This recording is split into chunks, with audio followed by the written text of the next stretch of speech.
By Alan Inc. January 4, 2018. We are set to be wowed once again with some amazing gadgets in 2018 that consumers will be desperate to own. But how many of you are specifically waiting for solid information on Microsoft's folding tablet that has started to attract a lot of attention in recent weeks? Evidence is now mounting that Microsoft could be planning to unleash an innovative new product this year, a tablet-phone hybrid that has the ability to fold in multiple ways.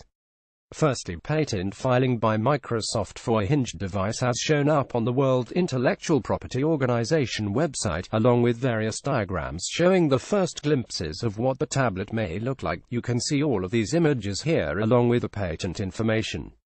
Now, we have our first 3D renders of those patent images, which have been brought to life courtesy of designer David Breyer. We now get a realistic look at what Microsoft could be plotting this year, and we have to say that this device could be a big seller in 2018 with a lot of interested consumers eager to get their hands on one.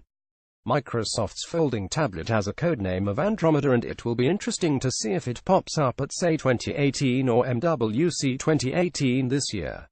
Would you buy this new folding tablet straight away if it comes onto market? Let us know your thoughts on this below. Follow us on Facebook, Twitter or Google+. Also see Microsoft 12 Days of Deals 2017 for Surface Pro.